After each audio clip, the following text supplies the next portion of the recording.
Buenos días con todos. Presentamos el seminario número 2 de enzimología y procesos fermentativos, en el cual vamos a tratar como tema la fermentación alcohólica.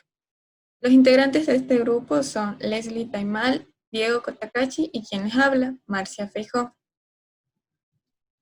El contenido de este seminario está comprendido por una introducción, un desarrollo que abarca los temas de historia, microorganismos asociados a la fermentación alcohólica, materias primas empleadas en la fermentación alcohólica, rutas metabólicas, el efecto Pasteur y tecnologías aplicadas a la producción de cervezas, vinos, destilados y biocombustibles.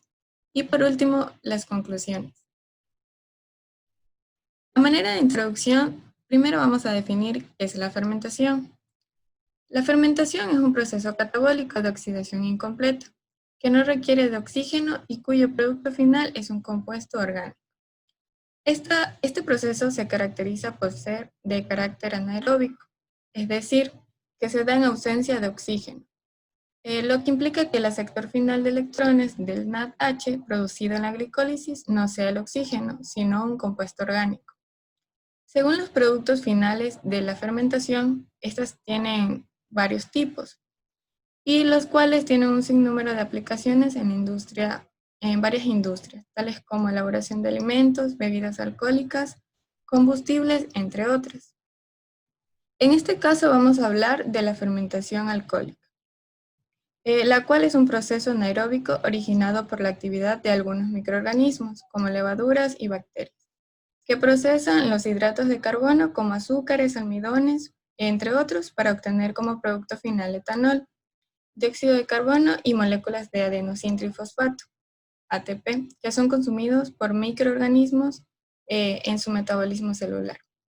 Este etanol que se obtiene de la fermentación se lo puede emplear en la elaboración de algunas bebidas alcohólicas como cervezas, vinos, sidra, y en la actualidad se ha empezado a sintetizar el etanol mediante la fermentación para usarlo como biocombustible.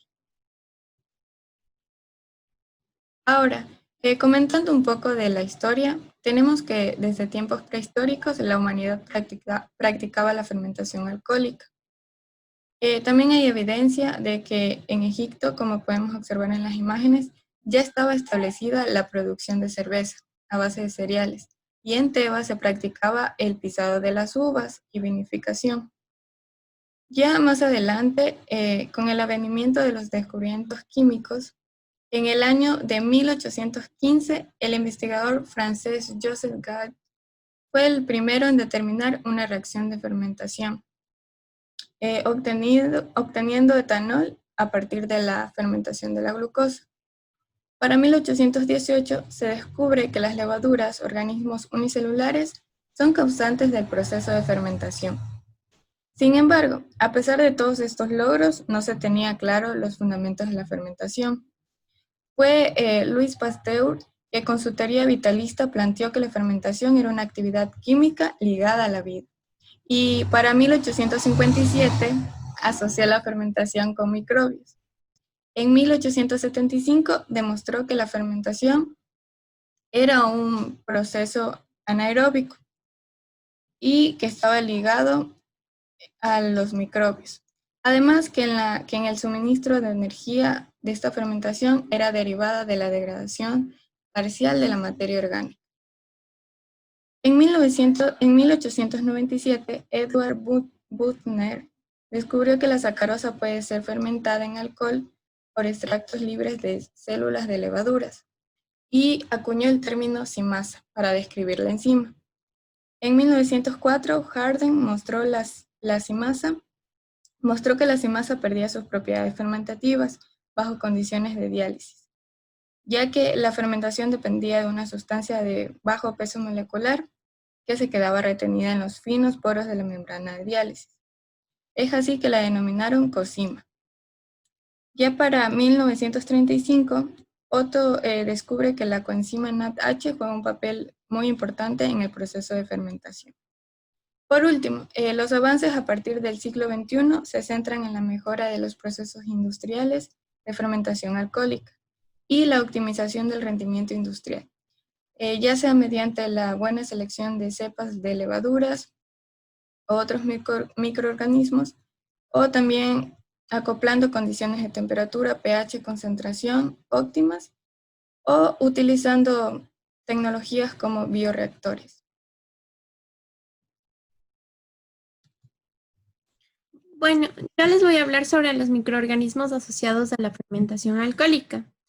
En este tenemos a las levaduras. Las levaduras son los microorganismos más utilizados para la producción de etanol por la vía fermentativa, debido a que producen un mejor proceso de separación después de la fermentación. Además, originan un contenido de toxinas muy inferior a otros microorganismos. En el número 1 tenemos a los Saccharomycetos o Saccharomyces, los cuales incluyen muchos tipos diferentes de levaduras y forman parte del reino fungi. Tienen la capacidad de fermentar varios carbohidratos y estas son las características típicas de los Saccharomyces, y sus colonias pueden crecer y madurar en 3 días y muestran un color amarillo oscuro. Dentro de los Saccharomyces tenemos a los Saccharomyces apiculatus, elipsoides, perdón, el cual es una de las levaduras más activas en la vinificación. Fermenta glucosa, sacarosa y maltosa. Es una innovación tecnológica en la industria de bebidas. Tenemos a las Saccharomyces epiculatus, la que tiene mucha importancia en la fermentación del vino y de la sidra. Solo fermenta la glucosa. Deja de reproducirse cuando la concentración alcohólica de un líquido alcanza un 3 a 4%. En el caso de los vinos, cuando se llega a esa concentración, empieza a actuar las Saccharomyces elipsoides.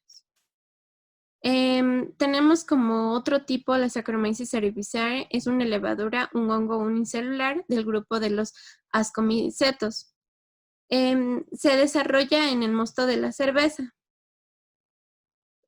Como siguiente tenemos al Saccharomyces carsbergensis, en el cual se desarrolla en el mosto de la cerveza, fermenta glucosa, maltosa y sacarosa.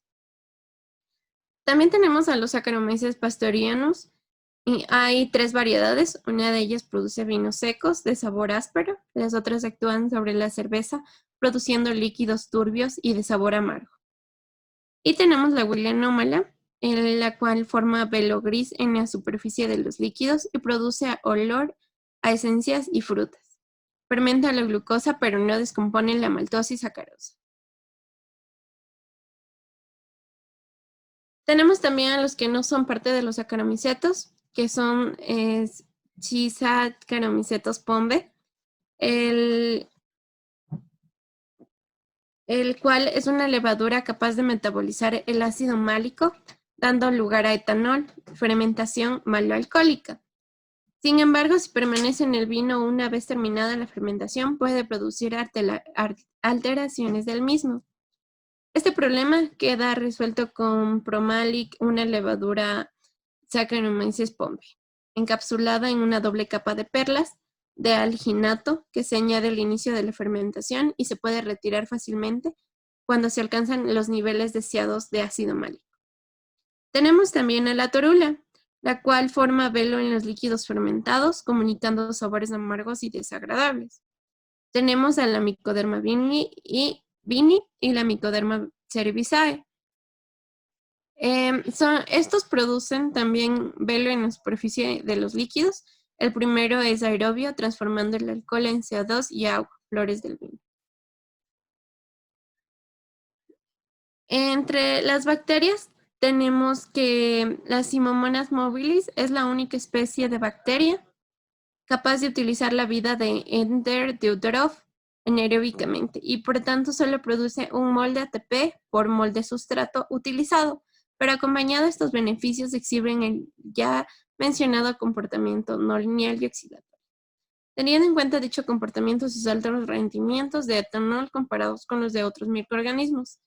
Las ventajas de esta es que tienen tolerancia a concentraciones de azúcar y de etanol superiores a las de las levaduras. Tienen una mayor velocidad de crecimiento, tienen una reducción significativa de la cantidad de sustrato que se convierte en biomasa en lugar de etanol, solo del 2 al 2.6% si se compara con las levaduras. y alcanza mayor productividad máxima. Como un dato extra, les voy a mencionar acerca de la fermentación maloláctica. Esto se da al finalizar la fermentación alcohólica. Es usualmente o siempre se encuentra en vinos. Consiste en la descarboxilación del ácido málico, dando como productos finales el ácido láctico y CO2. Se modifica la composición organoléptica del vino, dando como producto del metabolismo de las bacterias lactosas. Se puede llevar a cabo espontáneamente por acción de la microbiota láctica nativa.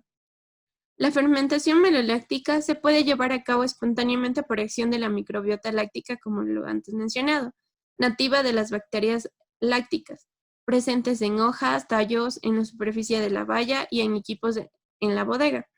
En este tipo de fermentación se han reportado alrededor de 25 especies de bacterias lácticas, pertenecientes a los géneros Oenococcus, Lactobacillus, Pediococcus, Leuconostoc y Wisela.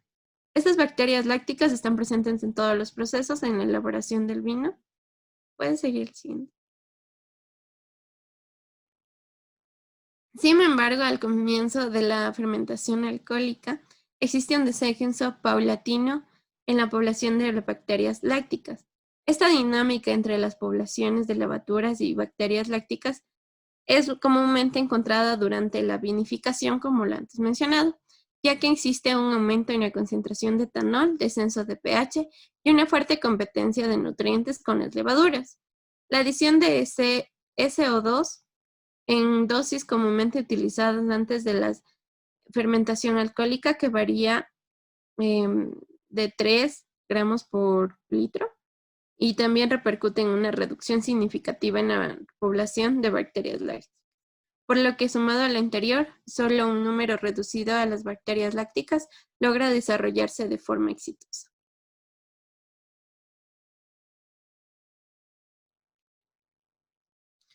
Bueno, a continuación voy a hablar acerca de las materias primas empleadas.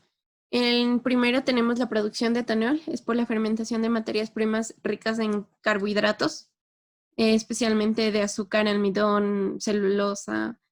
Entre las materias primas amiláceas hay dos tipos, las que tienen almidón protegido y almidón desprotegido. Las que tienen almidón protegido son los cereales. Ahí entra la cebada, la avena, el trigo, el arroz, sorgo, etc. En cambio, en el almidón desprotegido entra como la papa, boniato, girasol, yuca, etc. La principal materia prima es la melaza y como las materias sacaroides tenemos el azúcar de caña, la remolacha y jugos de frutas. Tenemos también los materiales celulósicos como madera y residuos de fabricación de pulpa de papa.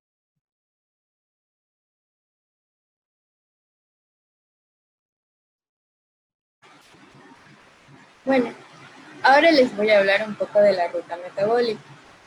La fermentación alcohólica se produce en el citosol, para lo cual deben darse una sucesión de reacciones químicas que lleven a cabo la degradación de la glucosa para convertirla en etanol y liberar dióxido de carbono, mediante la intervención de varias enzimas y además de varias coenzimas. Esta ruta inicia con la glucólisis, que es la degradación de la glucosa hasta obtener moléculas de piruvato. Primero, se da la fosforilación de la glucosa mediante la enzima hexoquinasa, obteniendo así la glucosa 6-fosfato. Luego se produce la isomeración de esta molécula por la acción de la enzima thiol-diexoisomerasa, formando así fructosa 6-fosfato. Después se produce la fructosa 1,6-bifosfato por acción de la enzima fosfofructoquinasa. Y en la siguiente reacción se forman dos trioxofosfato, que son el dihidroxiacetona fosfato y el gliceraldehído 3-fosfato. Esto se da mediante la enzima aldolasa.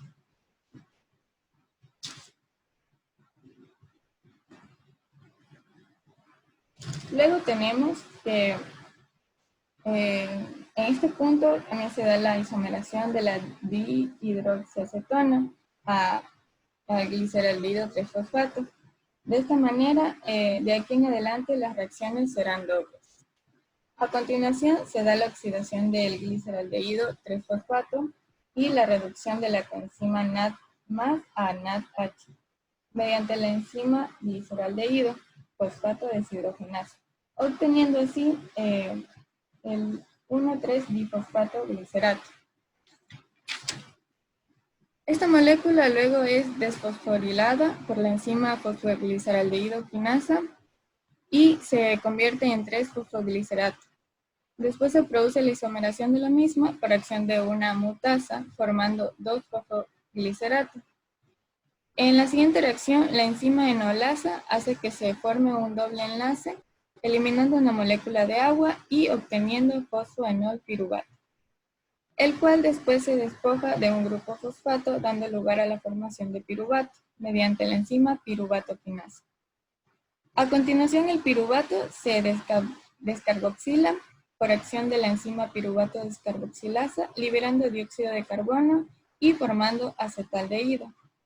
Por último, la coenzima NADH se oxida a NAD y el acetaldehído se reduce por acción de la enzima alcohol deshidrogenasa, obteniendo finalmente 2 moléculas de etanol y 2 moléculas de dióxido de carbono.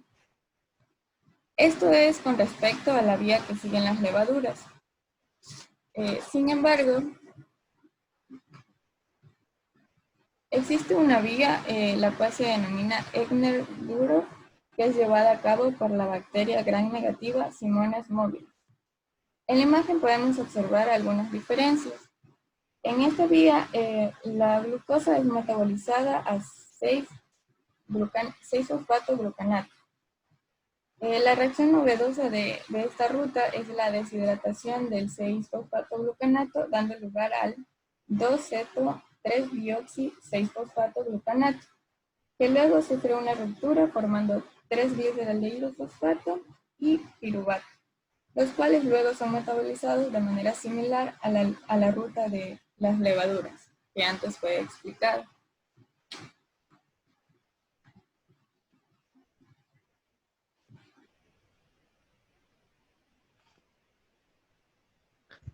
Bueno, por otro lado tenemos lo que es la regulación del metabolismo. Eh, el mecanismo que describe tal actividad es el efecto Pasteur, el cual se basa en el balance energético tanto en presencia de oxígeno como en ausencia del mismo. El efecto Pasteur se produce cuando microorganismos aeróbicos facultativos capaces de realizar metabolismo fermentador se inhibe por presencia de oxígeno. La aireación induce en la cantidad de biomasa a una disminución de la producción de alcohol y de consumo de azúcar. Como podemos ver en la gráfica, tenemos que la enzima fosfofructoquinasa es inhibida por presencia del oxígeno, a- evitando así que la fermentación alcohólica continúe en el ciclo. Continúa. Eh, Como habíamos mencionado, el balance energético, tanto en la respiración celular como en la fermentación, tiene diferentes rendimientos. Por ejemplo, en el ciclo de Krebs podemos obtener 4 moléculas de NADH y una de FADH. Adicionalmente, una vez que ingresa al ciclo de Krebs, nosotros podemos, en la respiración celular se puede obtener 15 moléculas de ATP por vuelta, que nos daría un total de 30 moléculas de ATP en todo el ciclo. Adicionalmente, la oxidación del NADH nos produce 6 moléculas de ATP y la vía glucolítica nos genera 2, dándonos un total de 38 ATPs tanto en la glucólisis como en la respiración aeróbica. Mientras que en la fermentación podemos obtener apenas 2 moléculas de ATP, lo cual para alcanzar dicho valor energético en la fermentación se deberían romper 18 moléculas de glucosa para completar el rendimiento de lo que se puede obtener en la respiración aeróbica.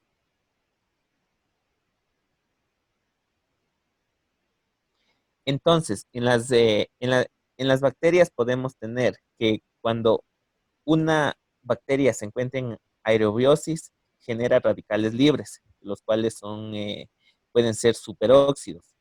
Estos, estos radicales son catalizados mediante la superoxidodismutasa, la cual es la cataliza para la obtención de peróxido de hidrógeno, el cual es catalizado mediante la catalasa y la peroxidasa, obteniendo como resultado agua más oxígeno.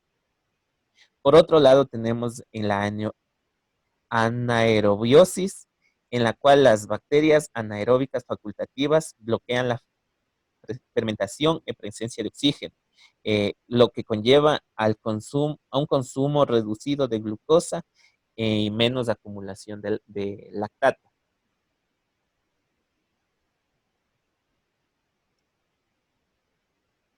Bueno, entonces el resultado de la fermentación en muchas ocasiones, el producto de dicho proceso ha conllevado a obtener tecnologías asociadas a la fabricación de bebidas alcohólicas.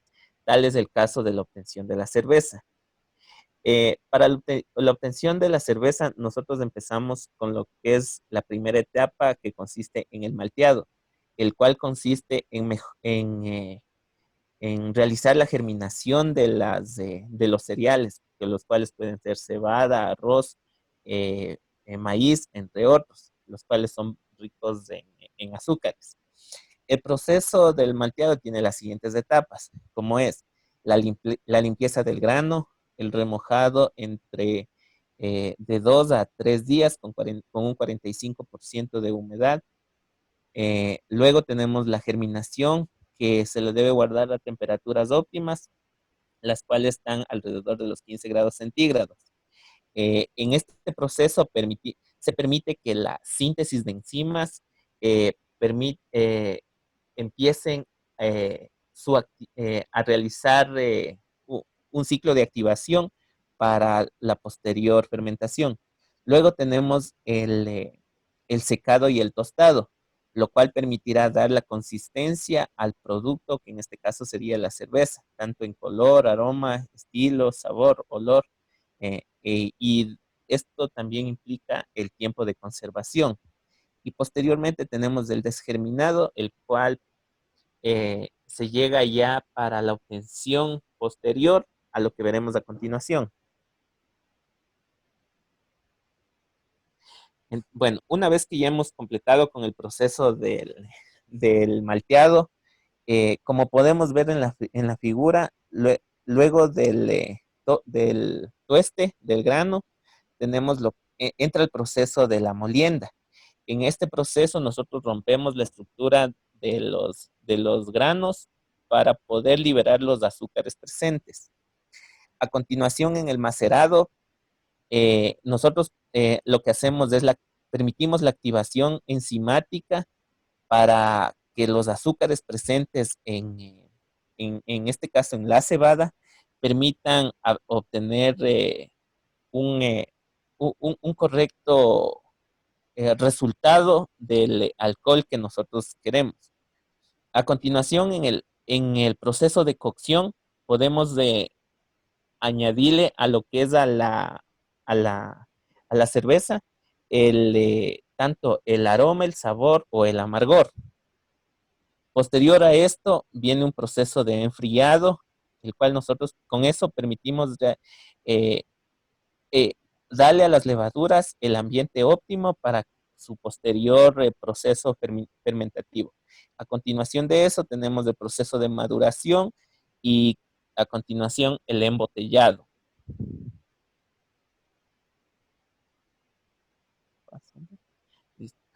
Más allá de los diferentes procesos en los cuales se realizan las modificaciones enzimáticas para obtener un mejor resultado en el rendimiento alcohólico en la cerveza, Se puede encontrar también otros proyectos en los cuales se permite jugar con los sabores y obtener nuevos, diferentes variedades de cerveza. Eh, Tal es el caso de Intelligent X, que decidió que la mejor manera de jugar con los sabores es mediante algoritmos, mediante en el cual se puede realizar recetas de las cuales tener una base de datos es indispensable para generar nuevas variedades de la cerveza como tal. Por otro lado, tenemos el proyecto de cervecería Carlsberg. Este proyecto permite tener una base de datos y en las cuales mediante huellas de cerveza, como se lo mencionó, permite, y a la vez con el apoyo múltiple de universidades y con el apoyo tecnológico de Microsoft, eh, prede- predece las mejoras de sabores de las cervezas usando sensores y análisis de datos. Gracias a este proceso se puede determinar la huella digital de la cerveza y analizarlo con diferentes levaduras para obtener un mejor resultado.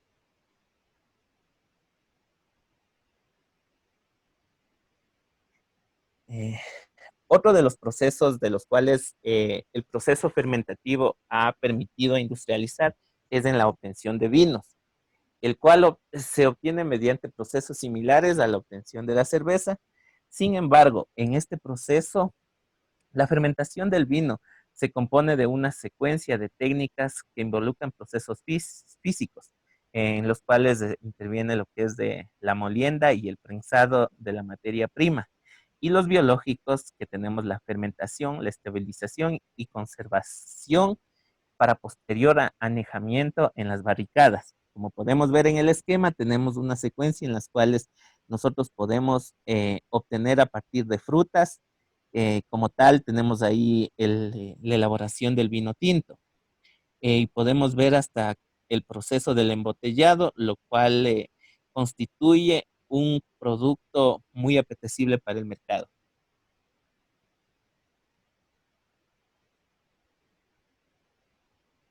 Listo. Por otro lado, tenemos lo que son las bebidas espirituosas.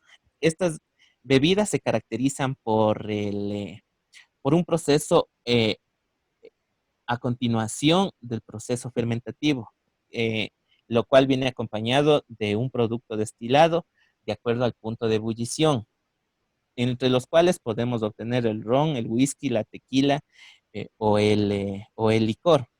Cada uno de estos productos, como puede ser un ejemplo, tanto el ron como el whisky, va a depender de materias primas secundarias y de acuerdo también al tiempo de almacenamiento. A la vez, estos productos generan residuos, de los cuales se los pueden volver a redestilables, de los cuales podemos obtener el champán o el vodka. Sin embargo, o sea, muchos de estos productos constituyen un proceso para la industria que conlleva un valor agregado.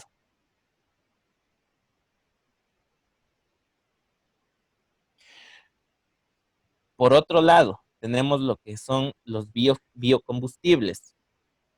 Los biocombustibles más utilizados en la actualidad son el biodiesel y el bioetanol, ambos derivados de materias primas de naturaleza comestible, los cuales se utilizan como sustitutos de derivados de petróleo. En la figura podemos observar la clasificación de los biocombustibles, lo cual se divide en primera y segunda generación según la materia prima y tecnología implementada. Así, los de primera generación se refieren a aquellos producidos a partir de materia prima comestible, entre los que pueden ser azúcares, almidones, aceites vegetales, eh, obten- obteniéndoles a partir de fermentación y tras de esterilización. Eh, por otro lado, tenemos lo que son los biodiesel. Los biodiesel es una mezcla de ésteres de alquilo de cadena larga que se obtienen a partir de aceites vegetales, como pueden ser la palma, la colza, el girasol, entre otros. El proceso conocido como la esterificación, la cual involucra la reacción química de los triglicéridos presentes en los aceites con alcoholes de cadena corta. Por otro lado, se busca materias primas que no compitan con los alimentos, por lo que se ha optado por el uso de lignocelulosa, aceites usados o microalgas. Entre los resultados, lo que se puede obtener son los de biocombustibles de segunda generación. Es lo que podemos mencionar. Muchas gracias.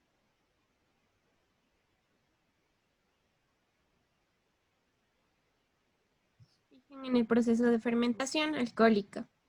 Todo líquido azucarado sufre esta fermentación de manera espontánea debido a la acción de las levaduras, que en su mayoría son los Saccharomycetus los que se utilizan, que la hacen en ausencia de aire, destruyen la glucosa y otros azúcares produciendo dióxido de carbono y etanol. Y aquí podemos ver la bibliografía. Muchas gracias.